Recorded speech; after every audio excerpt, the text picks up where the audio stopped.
Well, let's begin. It's 12 a.m. and I'm just hanging out. Watching Leprechaun movies. I'm the Leprechaun. Ooh. I don't know. That and Nightmare Before Christmas, they do celebrates two things. Leprechaun movies celebrates St. Patty's Day and Halloween. And for Nightmare Before Christmas, it celebrates Halloween and Christmas together. So I should make a list of what movies celebrate what together. I have so many lists now; it's unbelievable. But anyway, I'll tell you short ones.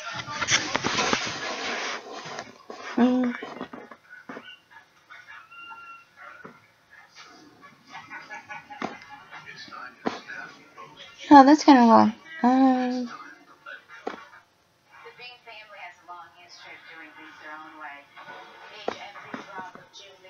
Okay.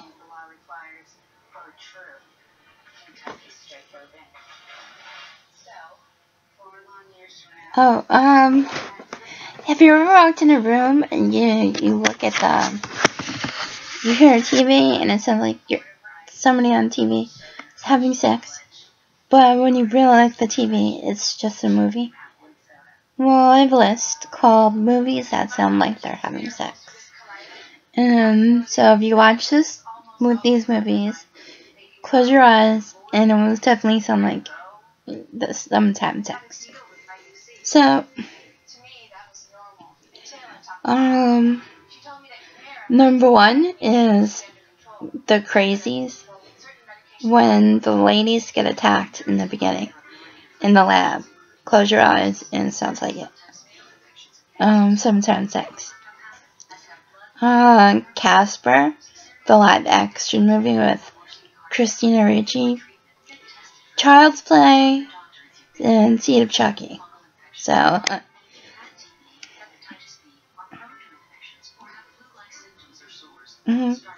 here's one. It's when you know you're a fan of Supernatural. One is about 90% of your jewelry is 100% silver, and 5% is blessed by a priest with holy water. When you watch a horror movie and think to yourself, that storyline in that movie can easily be handled by salt and burying the remains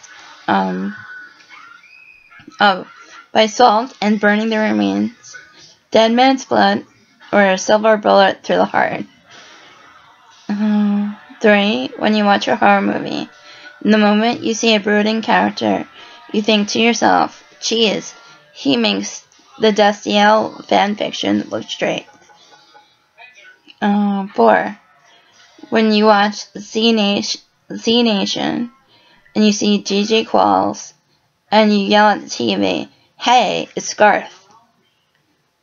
When you name a pet after a character of Supernatural. Okay.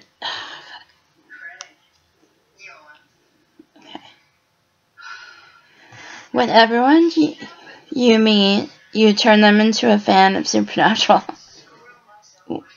7.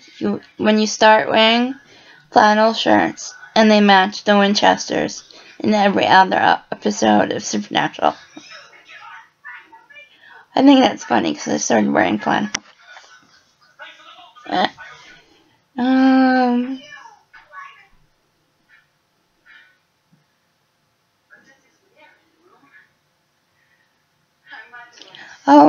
For people that are afraid of, get oozy with blood, I have, movies for people. This list is called movies that make people squeamish with blood in it. And number 1 is Mad Max Fury Road, the new one, and number 2 is Beetlejuice, believe it or not. Well, you don't see like gross stuff, but the secretary of the underworld, she goes, well, if I knew then what I knew now, I wouldn't have had my little accident. And you could see some things on her wrist that would make someone or pass out. So, I just got this yesterday. I'm on the first chapter. It's really good. It's the anniversary.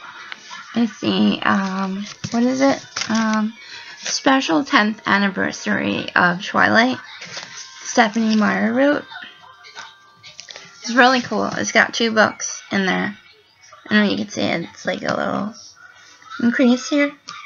If you read it this way, you can read about Edward and Bella. And then the book ends here. No, the book ends here. And then you flip it over. And then you get to read Life and Death this way. And the rules are reversed. And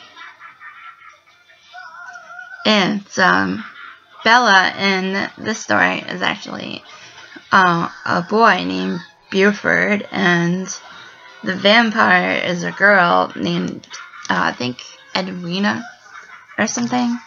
It's really interesting, and I do like that Buford has siblings when Bella was an only child.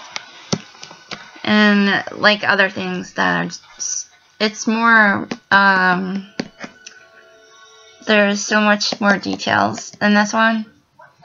And it kind of makes more sense, to be honest with you. I wish Stephanie Meyer would do a sequel, like a trilogy, on the Life and Death.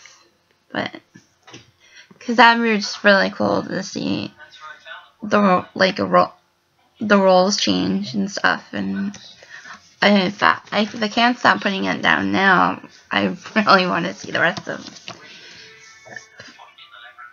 But that must be like a pain in the ass to be a writer. And yep, you can't disappoint your fans, so you have to keep doing it and doing it.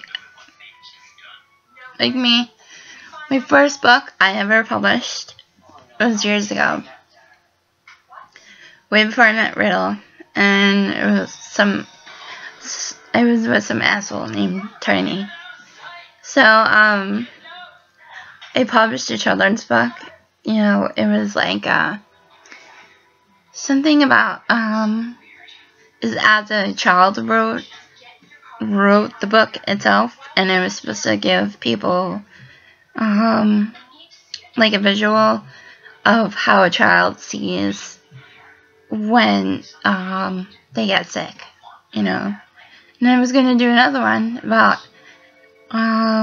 what kids think of cavities, you know, like that. So I sent it into this publishing company, and usually they take a percentage. They don't really want the whole thing. So when I got it back, it actually said they wanted a $9,000 sign-on, and I was like, this must be a scam, because they're supposed to help you publish the book, and then they take a whole percentage. So you know, I had to ask for my book back. And then, since it was before Riddle, Tiny was really abusive on other things. And, he wouldn't allow me to pack my things up and move here. And she was afraid my family was going to pick a fight, you know? And, he packed up all the stuff that we separated. And then he bought me, what are those, storage units?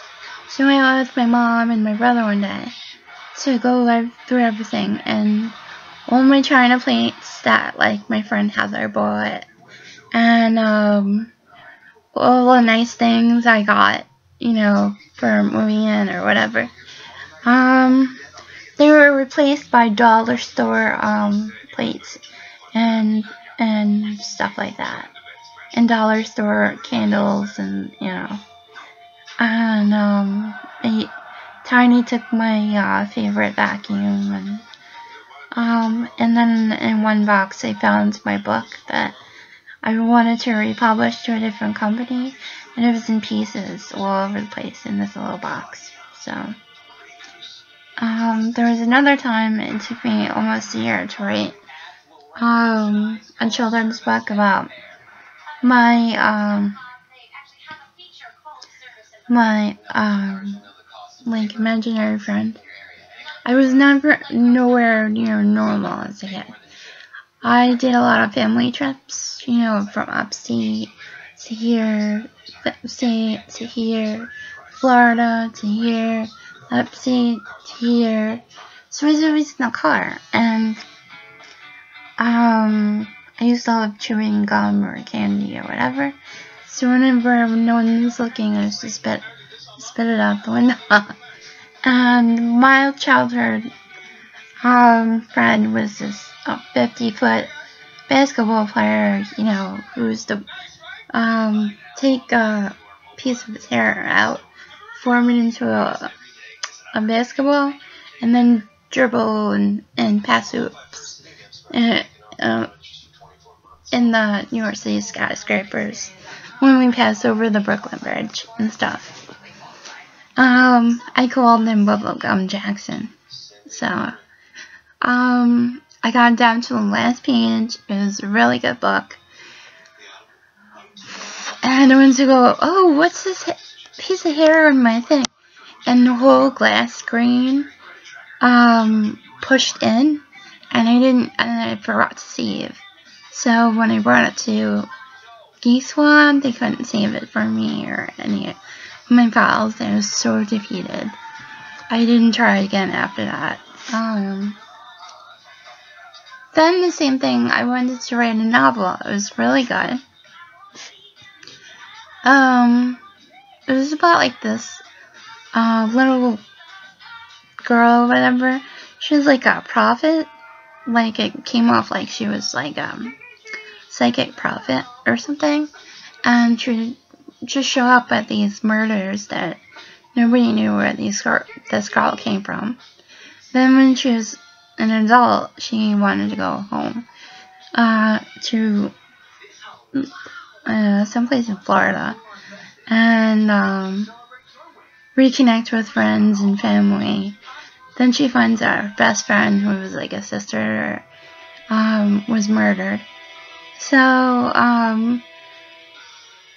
like, all her dreams and, I guess, prophecies or whatever are slowly coming back to her, and she has to defeat the devil and his minions, who possess like thousands of people in the hospital, and you know, these other people come to save them, her and her on and off again lover, and you know, she's starting to get a vibe that they might be like actual angels. But then, like, I was going through a bad time when I was writing that. This is really good. And, well, I had it on this, like, file or whatever. And, Tiny, he threw it out. Just, like, he didn't like the fact that I was doing something other than working. So he smashed it and then ran over it with his car. So, again, that's when I was defeated. Then I wrote another story, like a romantic comedy type of situation, and kind of like Moonstruck, but also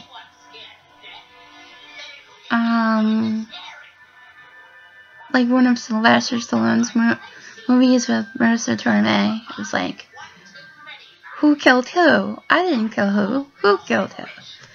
But that also didn't last that long. So that's why I wrote Minnie Mouse, because okay.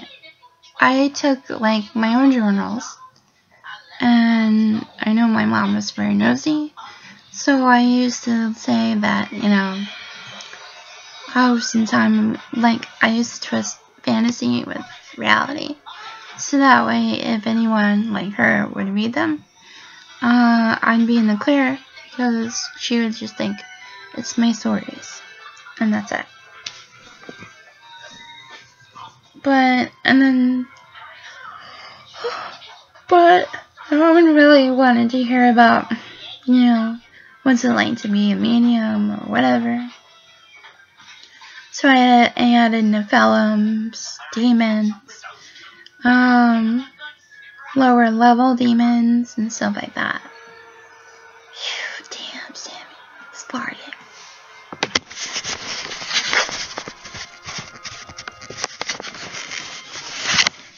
Anyway, but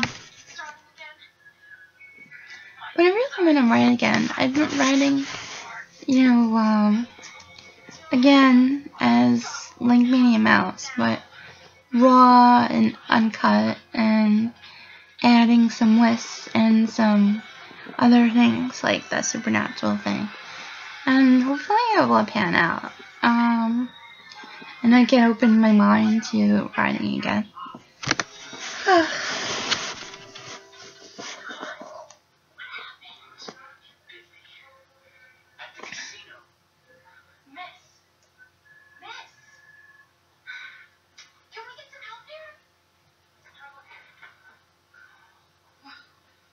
Well, I wasn't gonna say it because I said it like the last 6 months, but I still miss her though.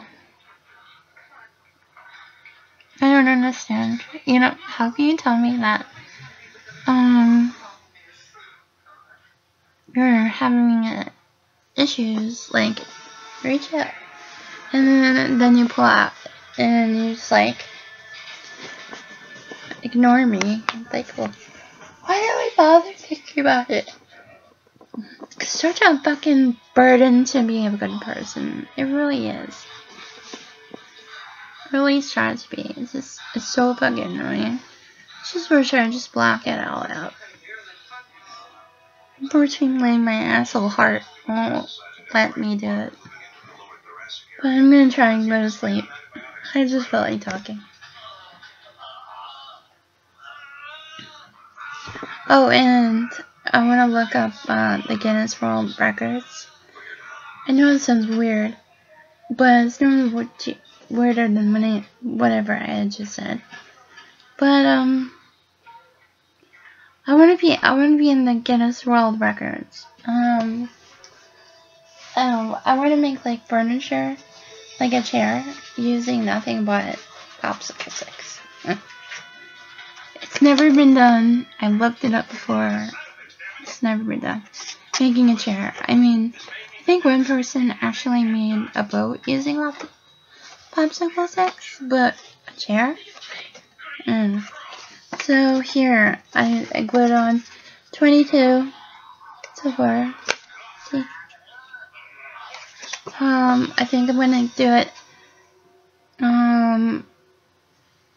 this size, and then I'll start working on, like, the legs and stuff like that. And I got these too. And you can see them. They're like little ridges, so you can like add more going up this way. So that's that. Okay, see you hasta mañana. Ciao. Hopefully I can sleep. I doubt it though.